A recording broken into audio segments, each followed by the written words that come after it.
Good afternoon, everyone. Today we will start new topic Stalinism and collectivization. Okay, स्टालिनिज़म जैसा कि हमने बच्चे पहले भी जो वीडियो थी उनमें डिस्कस किया था सोशलिज़म, ठीक है, डिफरेंट इज़म के बारे में। जैसा कि हमने बताया था कि आईइज़म लगने के बाद उसका मतलब हो जाता है उसकी आइडियोलॉजी, उसका विचार, उसकी विचारधारा, ठीक है। तो स्टालिनिज़म का मतलब यहाँ है कि जो स्टालिन की आइडियोलॉजी थी उसके अकॉर्डिंग उसने आगे क्या चेंजेस किए, ठीक है। स्टालिन कौन था? स्टालिन एक बोल्शेविक पार्टी का लीडर था जिसने लेनिन की डेथ के बाद सोवियत कम्युनिस्ट पार्टी की बागडोर संभाली। ओके, और स्टालिन जो था उसने कलेक्टिवाइजेशन एक प्रोसेस को सपोर्ट किया, इंट्रोड्यूस किया। पीसेंट को ये कहा कि वो एक इंडिविजुअली फार्मिंग ना करके कलेक्टिवली फार्मिंग करेंगे, ठीक है।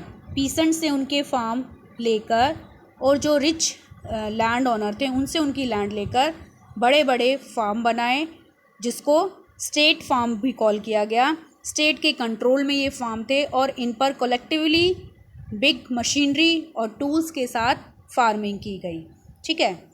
इसे ही कलेक्टिवाइजेशन कॉल किया गया। स्टालिनिज़म यही है कि स्टालिन ने कलेक्टिवली एग्रीकल्चर पर फोकस किया। क्यों किया, क्या रीज़न था इसके पीछे, आगे हम इसमें यही रीड करेंगे। Okay, the period of the early plant economy was linked to the disasters of the collectivisation of agriculture.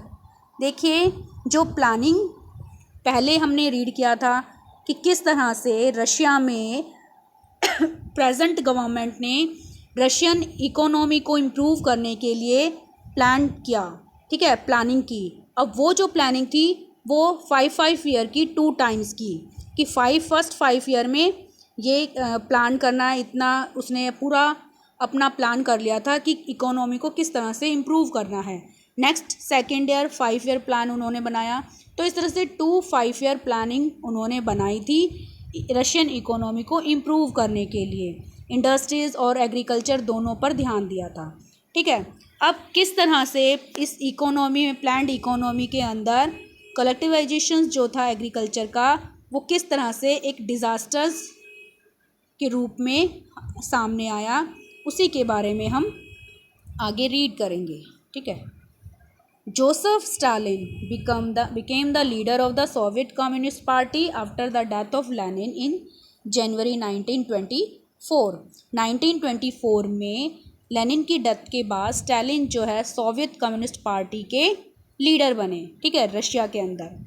By 1927 to 28, the towns in Russia were facing an acute problem of grain supplies। देखिए, 1927 से 1928 के time period पर Russian जो town थे, Russia के अंदर जो town थे, सिटीज़ थे, उन्हें ग्रेन की सप्लाई की बहुत भारी मात्रा में प्रॉब्लम फेस करनी पड़ी, ठीक है। एक्यूट प्रॉब्लम मतलब बहुत कड़ी उनको समस्या फेस करनी पड़ी। The government fixed prices of grains, but the peasants refused to sell their grain to government buyers at these prices। तो अब देखिए, स्टालिन गवर्नमेंट जो था, स्टालिन जो लीडर थे गवर्नमेंट के, उन्होंने देखा कि जो ग्रेन की ज़्यादातर प्रॉब्लम जो है वो टाउन्स में आ रही है। तो क्या रीज़न हो सकता है इसके पीछे? उसे लगा कि शायद हो सकता है पीसेंट्स जो हैं वो अपने घर में ही स्टॉक करके रख रहे हों ग्रेन को, आगे फिर जब प्राइस मतलब बढ़ जाएंगे तब वो उसको सेल कर देंगे मार्केट में। हो सकता है शायद इसलिए कमी पड़ गई हो ग्रेन की, ठीक है। तो इसके लिए उसने, जो स्टालिन था, उसने क्या किया, अनाज का, ग्रेन का एक फ़िक्स्ड प्राइस कर दिया, ठीक है। बट द पीसेंट, लेकिन जो पीसेंट थे उन्होंने गवर्नमेंट को इस फिक्स प्राइस पर ग्रेन सेल करने से मना कर दिया, ठीक है। Stalin believed that the rich peasants and traders in the country were holding stocks in the hope of higher prices. देखिए, जो पीसेंट्स थे उन्होंने रिफ्यूज़ कर दिया। क्यों? क्योंकि उन्हें जो फिक्स प्राइस किया था गवर्नमेंट ने वो बहुत ही लो था। अब लो होने पर एक ना तो उन्होंने पीसेंट्स ने कहा कि हमारे पास तो लैंड पहले से ही छोटी हैं और हम कम ही प्रोड्यूस कर पाते हैं, क्योंकि जब लैंड हमने पिछली क्लास में देखा था कि लैंड रीडिस्ट्रीब्यूशन हुआ था। सोशलिस्ट जो थे उन्होंने लैंड डिस्ट्रीब्यूशन को विलेजेस में, कंट्री साइड में सपोर्ट किया था, तो लैंड का रीडिस्ट्रीब्यूशन कर दिया गया था, पीसेंट्स को लैंड दे दी गई थी। जब रीडिस्ट्रीब्यूशन हुआ तो लैंड जो है टुकड़ों में डिवाइड हो गई, ठीक है। मान तो जैसे मतलब सभी को स्मॉल स्मॉल पार्ट लैंड का मिला उनकी फैमिली की नीड को देखते हुए। तो उन्होंने कहा कि हम इतना ज़्यादा मतलब ग्रो ही नहीं कर पाते हैं कि लैंड जो है हमें ज़्यादा प्रोड्यूस करके दे सके, ठीक है, क्योंकि जो लैंड का साइज है वो स्मॉल है और स्मॉल लैंड पर मशीनरी के थ्रू भी, न्यू टेक्निक्स जो मशीनरी थी उसके थ्रू भी फार्मिंग नहीं की जा सकती थी। ओके, तब फिर उसने मतलब माइंड लगाया स्टालिन ने, फिर क्या हो सकता है कि अगर पीसेंट्स प्रॉब्लम नहीं है तो कौन हो सकता है। फिर उसने सोचा शायद इन पीसेंट से जो रिच पीसेंट्स हैं या जो ट्रेडर्स हैं, व्यापारी मीडिएटर जो हैं बीच के विलेजेस के अंदर, जो थोक में होलसेल में इनसे ख़रीद लेते हैं पीसेंट से और फिर वो उनको स्टॉक को होल्ड करके रख लेते हैं इस होप में कि जब भी प्राइस हाई होंगे तो उनको वो बेच देंगे। जो मीडिएटर होता है मतलब जो बीच में एक ट्रेडर होता है, पीसेंट से डायरेक्ट, पीसेंट तो डायरेक्ट जाकर मार्केट में सेल नहीं करते हैं, ठीक है। पीसेंट क्या करते हैं, पीसेंट से जो होलसेलर होते हैं, ट्रेडर्स होते हैं या बड़े बड़े रिच पीसेंट्स होते हैं वो परचेज कर लेते हैं और उस स्टॉक को आगे बाद में मार्केट में सेल कर देते हैं। तो उसने सोचा स्टालिन ने शायद हो सकता है इन बड़े बड़े पीसेंट्स और ट्रेडर्स की वजह से शायद जो है कमी आ गई है ग्रेन की। So Stalin introduce the collectivisation of Soviet agriculture. तो जो ये स्टालिन था उसने इन रिच पीसेंट्स और ट्रेडर्स जो थे उनके उस माल पर उन्होंने मतलब एक अपनी टीम भी उन्होंने गवर्नमेंट की तरफ से इंस्पेक्शन के लिए, सुपरविज़न के लिए भेजी और ताकि उनके उस माल पर जो भी उन्होंने जमा किया उस पर वो रेड कर सकें, ठीक है। आगे चलकर इसीलिए इस चीज़ से बचने के लिए ही स्टालिन जो थे उन्होंने न्यू एक कलेक्टिवाइजेशन सोवियत एग्रीकल्चर को सपोर्ट किया। मतलब एग्रीकल्चर को कलेक्टिवली करना, ठीक है। कैसे? जैसे मान लीजिए मेरे पास छोटा सा स्मॉल लैंड है, एक फर्स्ट पर्सन के पास छोटा सा स्मॉल लैंड है, ठीक है, सेकंड पर्सन के पास छोटा सा स्मॉल लैंड है, ठीक है, फिर थर्ड पर्सन के पास छोटा सा लैंड है, फोर्थ के पास। अब मान लीजिए ये 4 जो पर्सन हैं इनका जो भी लैंड पार्ट है, अगर एक तो ये अपने अपने पर कर रहे हैं तो प्रोडक्शन कम हो रही है। तो स्टालिन ने कहा कि क्यों ना इन सभी को टुकड़ों में डिस्ट्रीब्यूट करने के बजाय पूरा एक लैंड ही चारों को एक ही, मतलब पहले क्या था, ये चारों 4 अगर फार्मर के पास था तो अलग अलग था, तो अलग होने के बजाय इसे एक ही लैंड में कन्वर्ट कर दिया जाए और एक बड़ा सा बिग फार्म बन जाएगा और इस बिग फार्म पर जो स्टेट होगा, गवर्नमेंट जो होगी उसकी कंट्रोल होगी, ठीक है। और इस तरह से स्मॉल फार्म को बड़े एक बिग फार्म में कन्वर्ट कर दिया गया और ये कहा गया कि यहाँ पर सभी फार्मर कलेक्टिवली मिलकर क्या करेंगे, फार्मिंग करेंगे इन बड़े बड़े बिग फार्म पर। किसके साथ? मशीनरी के साथ, न्यू टेक्निक्स के साथ, ताकि प्रोडक्शन ज़्यादा बढ़ सके। ओके, नेक्स्ट आया फिर it brought the great majority of pheasant into collective and state farms. अब इसकी वजह से मतलब जो ये कलेक्टिवली फार्मिंग को उन्होंने इंट्रोड्यूस किया स्टालिन ने, तो इसमें ग्रेट एक मेजॉरिटी तो देखने को सामने आई। In 1928 party members to the grain producing area. 1928 में जो पार्टी के मेंबर थे उन्होंने टूर किया और सुपरवाइज किया enforce grain collection and raiding the kulaks. Kulaks कौन थे बच्चे? जो बड़े बड़े रिच पीसेंट थे, जो मतलब जो वेल सेटल्ड थे, ऐसे पीसेंट जिनके पास अच्छी वेल्थ, अच्छी धन दौलत थी, ठीक है, अच्छी लैंड थी बड़ी उनके पास। तो इन कुलक जो भी रिच पीसेंट थे उनके पास जो ग्रेन की उन्होंने कलेक्शन की हुई थी उस पर रेड डाली और उसको फोर्स किया कि वो उनको गवर्नमेंट को सेल कर दें अपने उस प्रोडक्शन को। After 1970, land had been handed over to the peasants for the development of modern farms. 1917 के बाद जो लैंड है वो पीसेंट से ले ली गई। किस चीज़ के लिए? लैंड को फार्मिंग के लिए, मतलब छोटे छोटे लैंड से बड़े एक फार्म में, मॉडर्न फार्म में कन्वर्ट करने के लिए, डेवलप्ड करने के लिए। Okay, it was necessary to eliminate kulaks. अब स्टालिन को लगा कि जो कुलक्स हैं उन्हें एलिमिनेट कर देना चाहिए। मतलब कुलक कौन? जो रिच पीसेंट, जिनके पास ज़्यादा लैंड थी, उन्हें एलिमिनेट कर देना चाहिए, मतलब उनसे उनकी लैंड को ले लेना चाहिए। Take away land from peasant and, और उनकी जो लैंड है उससे एक बिग लार्ज फार्म बना देने चाहिए। मतलब जो बड़ी, जिनके पास ज़्यादा लैंड है, उनसे वो लैंड लेकर, और जो छोटे फार्म्स हैं जिनके पास छोटे छोटे लैंड के टुकड़े हैं, उन सभी को इकट्ठा करके एक बिग फार्म बना देना चाहिए। और उस बिग फार्म पर स्टेट का कंट्रोल होगा। स्टेट मतलब यहाँ गवर्नमेंट, ठीक है, किसका होगा? गवर्नमेंट का कंट्रोल होगा। नेक्स्ट आता है स्टालिन्स की जो पॉलिसीज़ थी उनके बारे में आगे हम फर्दर यहाँ रीड करेंगे।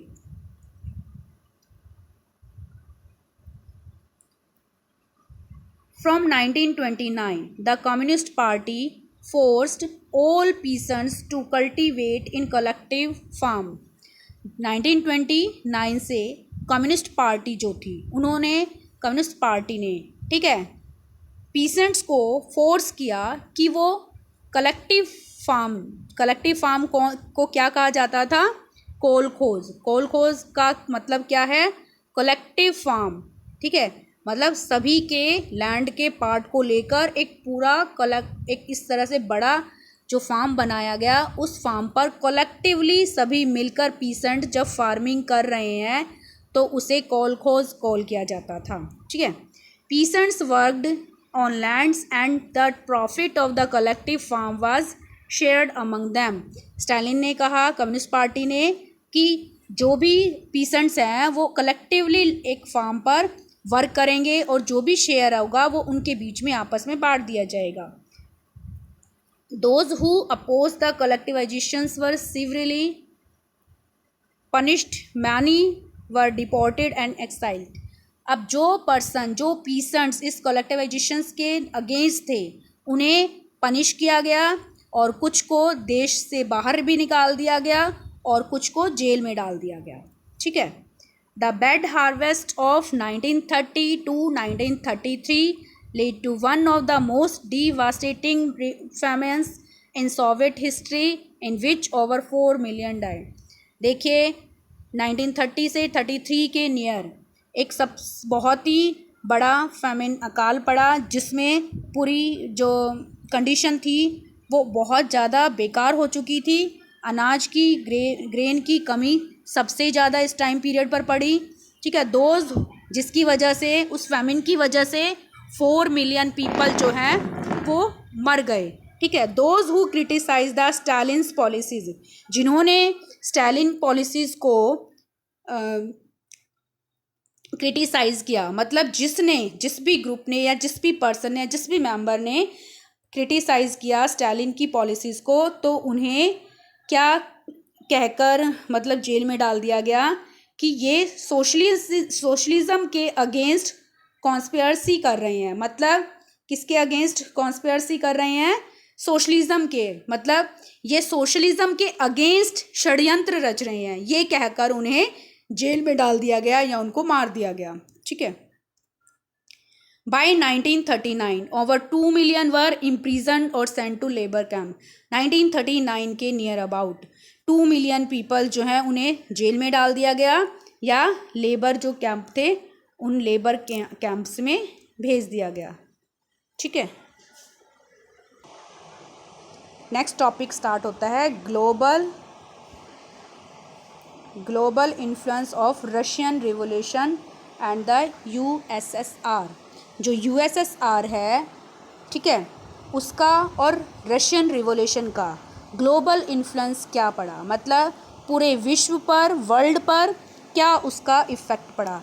रशिया के अंदर हमने देखा रशियन रिवॉल्यूशन के थ्रू कौन सी आइडियोलॉजी इंट्रोड्यूस की गई, सोशलिज्म। और सोशलिज्म के थ्रू क्या था कि जो वर्कर्स हैं उनका पूरा मतलब सिर्फ एक किसी रिच पर्सन या कम्युनिटी का ही राइट ना होकर सोशलिज्म आइडियोलॉजी के अकॉर्डिंग सभी पर्सन का इक्वली राइट होगा। ठीक है, तो अब जो रशियन रिवॉल्यूशन था उसका और रशियन रिवॉल्यूशन के थ्रू बनी एक नई जो गवर्नमेंट थी यूएसएसआर, यूनियन सोवियत, जो एक गवर्नमेंट बनाई थी, ठीक है, उसके बारे में मतलब उसका क्या एक इम्पैक्ट पड़ा।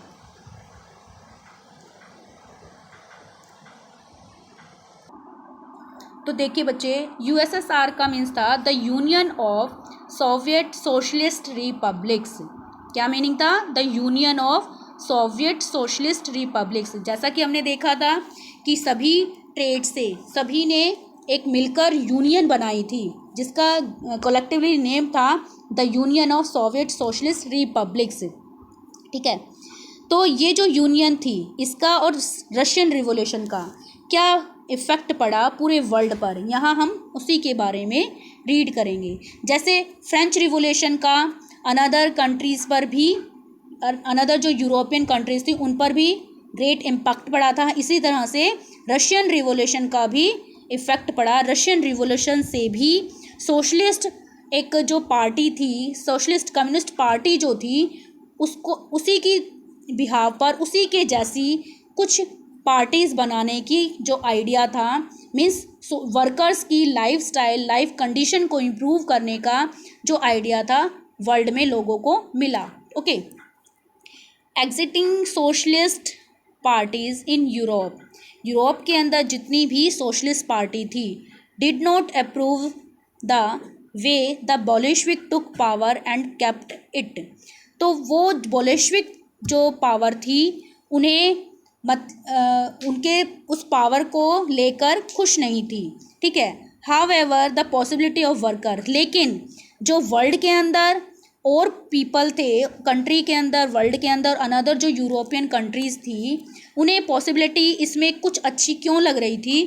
क्योंकि ये वर्कर की स्टेट को कुछ वर्कर्स की कंडीशन को इम्प्रूव करने का, वर्कर्स के राइट को लेकर डिमांड कर रही थी, इसलिए लोगों ने इसको कुछ इम्पोर्टेंस दी, इसके अकॉर्डिंग वर्क करने की इमेजिनेशन की। In many countries communist parties were formed, बहुत सारी कंट्रीज़ में कम्युनिस्ट पार्टीज़ को फॉर्म्ड किया गया। For example Great Britain, communist party of Great Britain, Britain में communist party of Great Britain की फॉर्मेशन की गई। Okay, the Bolshevik encourage colonial people to follow their experiment, जो बोलिशविक ग्रुप था, ठीक है, वो कॉलोनियन पीपल को एनकरेज कर रहा था, प्रोत्साहित कर रहा था। कॉलोनियन पीपल कौन? जिन पीपल्स पर किसी अनदर पावरफुल कंट्री का कंट्रोल होता है, लाइक फॉर एग्जांपल इंडिया, जैसे कि हमारे इंडिया में ब्रिटिश का कंट्रोल था। ठीक है, तो यहाँ हम कॉलोनियन पीपल थे, मतलब हमारे ऊपर अनदर किसी गवर्नमेंट का राइट था। तो बोलिशविक जो है वो कॉलोनियन पीपल को एनकरेज करती है, प्रोत्साहित करती है कि वो भी उनके आइडियाज़ को एक्सपेरिमेंट करें अपनी कंट्रीज़ के अंदर। Okay, many non Russians participated in the conference of the people of the east 1920, बहुत सारे ईस्टर्न कंट्रीज़ के जो पीपल थे उन्होंने, नॉन रशियन जो पीपल थे उन्होंने इस कॉन्फ्रेंस में 1920 में जो कॉन्फ्रेंस हुई इन बोलिशविक आइडियाज़ से रिलेटेड, पार्टीज से रिलेटेड मेंबर्स की, तो उसमें उन्होंने पार्टिसिपेट किया। एंड द बोलिशविक फाउंडेड कॉमेंटर्न, और बोलिशविक ने एक कॉमेंटर्न की फॉर्मेशन की। कॉमेंटर्न एक इंटरनेशनल यूनियन थी। किसकी इंटरनेशनल यूनियन थी? मतलब एक अंतर्राष्ट्रीय यूनियन थी प्रो बोलिशविक सोशलिस्ट पार्टीज़ की, कि वो जो बोलिशविक सोशलिस्ट पार्टीज़ के आइडियाज़ से, व्यूज़ से एग्री करते थे, सपोर्ट करते थे, उनसे मिलकर बनी एक इंटरनेशनल लेवल पर यूनियन थी। ठीक है, जो कि बोलिशविक ने फाउंड की थी, ठीक है। नेक्स्ट आता है some received education in the USSR communist university of the workers of the east. कुछ education, some received education in the USSR communist university, कुछ जो पीपल थे, ठीक है, उन्होंने मोटिवेट होकर इस रशियन रिवॉल्यूशन से और यूएसएसआर के आइडियाज़ से मोटिवेट होकर जो यूएसएसआर कम्युनिस्ट यूनिवर्सिटीज़ थी उन यूनिवर्सिटीज़ में एजुकेशन गेट की, ठीक है। अब ये जो कम्युनिस्ट यूनिवर्सिटीज़ थी ये किसकी थी? वर्कर्स ऑफ द ईस्ट, मतलब वर्कर्स की, ठीक है। अब ईस्ट के जो वर्कर्स थे, मतलब सॉरी, जो ईस्ट के ईस्टर्न कंट्रीज़ के लोग थे, उन्होंने ये एजुकेशन यूएसएसआर यूनिवर्सिटीज़ में गेट की। By the time of the outbreak of the second world war, second world war का जो टाइम पीरियड आया तो उसके स्टार्ट होने से पहले तक यूएसएसआर जो है had given socialism a global face and world. तो यूएसएसआर जो है पूरे वर्ल्ड में, मतलब ग्लोबल लेवल पर सोशलिज्म आइडिया को फैला चुका था। सभी पीपल्स जो है सोशलिज्म आइडिया से परिचित हो चुके थे। The USSR became a great power, USSR अब एक ग्रेट पावर बन चुका था।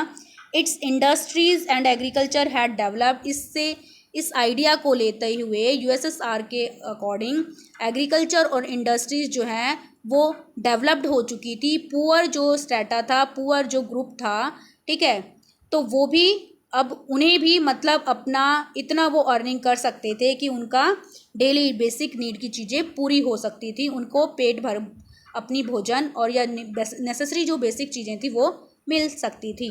But it had denied the essential freedoms to its citizens and adopted repressive policies for its developmental projects.